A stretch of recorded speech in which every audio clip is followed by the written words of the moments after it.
မိုးရီအများကြီးရွာတဲ့နေ့တွေဆိုရင်အုံတို့ခေါက်ဆွဲလေးကချက်ဆလိုက်ရမှာနော်မိုးရီတဲမဲရွာနေရင်ဝေးတက်လာတဲ့အုံတို့ခေါက်ဆွဲနံလေးကပို့ပြီးတော့မွေးသလိုပါပဲဒီနေ့လေအုံတို့ခေါက်ဆွဲလေးကိုကြရတဲ့သိန်းနဲ့ချက်ထားရမလို့လိုက်ပါကြည့်ရှုပါအောင်ရှင်မနေ့အုံတို့ခေါက်ဆွဲချက်စားမယ်ဆိုတော့ညကလေးကပဲလေးတပူကိုရေစိမ်ထားလိုက်ပါတယ်တကယ်လို့ကိုစီမှာပြုံမနုပဲတွေပဲရှိရဆိုရင်ဘေးကြီးဆိုတာလေးနည်းနည်းထည့်ပြီးတော့ကြတော့စိမ်လို့ရပါတယ်နော်မနေ့ရောက်ရင်တော့ရေးဆေးပြီးတော့စိမ်ထားတဲ့ပဲတွေကိုပြုတ်ပါတော့မယ်နော်ပဲလေးလည်းပြုတ်လို့ပြီးရင်တော့ဒီတစ်ခေါက်တော့ကြက်သားမြင့်လေးနဲ့စားကြလို့ကြက်သားပြုတ်လိုက်ပါမယ်ယူလီယာကတော့ရေုံ2တုံးပြုတ်ထားပါတယ်ကြက်သား2တုံးကိုတော့ကြက်သားမွားကြော်လို့ဆက်မှာပါလိုမျိုးကြက်သားပြုတ်ရင်ကြာတန်ကြော်ဖို့အတွက်ကြက်ပြုတ်ရည်လေးတော့နည်းနည်းလေးထုတ်ထားလိုက်ရမှာနော်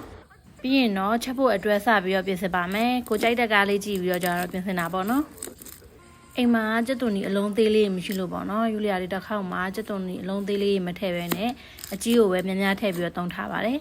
ပြီးရင်တော့လှီးပြီးတော့ကြတော့ကြက်သွန်လေးတွေကိုအရင်စီတတ်ပါမယ်နော်ကြက်သွန်လေးတွေကိုခက်ခက်ခက်လေးဖြစ်အောင်မီးအေးနဲ့စီတတ်ပါမယ်နော်ပြီးရင်တော့နုံနုံထည့်လိုက်ပါမယ်နည်းနည်းလေး6လာပြီဆိုကမှလှီးထားတဲ့ဂျင်းနဲ့ကြက်သွန်မျိုးတွေကိုထည့်လိုက်ပါမယ်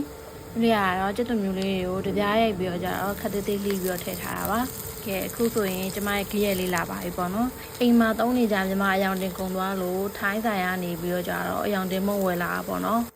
သုံးကြည့်လိုက်မှ तू ကအရန်ဆက်နေရပါတော့အစတော့အယောင်မဲရဲတယ်မှတ်တာပေါ့နော်နောက်မှကြက်သားလေးပါထည့်ပြီးတော့ကြော်ကြည့်ကန်မှအနံ့လည်းနည်းနည်းပြင်းပြီးတော့ကြတော့ဆက်တော့ကြဟဲ့ငါရဲ့အိုးကတော့ပြက်ပြီလားမသိဘူးဆိုပြီးထင်တာအဲ့နဲ့ပေါက်တဲ့တပူမထူးဆိုပြီးတော့ကြတော့ပဲချက်မုံရေဖြော်တာလေးလည်းထည့်လိုက်တယ်ပေါ့နော်ပဲချက်မုံလေးကိုခဏလောက်လုံးပြီးတော့ကန်မှရေချဲအေးလေးထည့်လိုက်ပါတယ်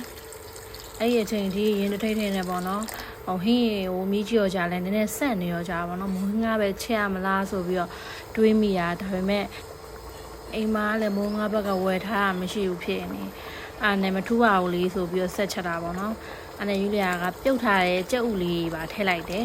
ဒီလိုမျိုးစချက်ကလေးကထည့်ရင်ကြက်ဥလေးရမမထုတ်ထုတ်လေးနဲ့ပို့ပြီးတော့စားလို့ကောင်းတယ်ပေါ့နော်ဟင်းရည်မှာတော့စားဟင်းခတ်မုံလေးထည့်လိုက်ပါရနော်နောက်ဆုံးဟင်းရည်ကလည်းကိုကြိုက်တဲ့အနေထားရောက်ပြီးဆိုကမှယူလီယာကအုံလုံး250မဲလောက်ထည့်လိုက်ပါတယ်ထဲတဲ့အချိန်ဒီဟင်းဟိုပါပေါ့နော်50အချိန်ဒီမှာပဲရှိသေးတယ်မကောင်းလည်းတွန်ပြရမယ်ပေါ့နော်ကောင်းရင်လည်းစားရမယ်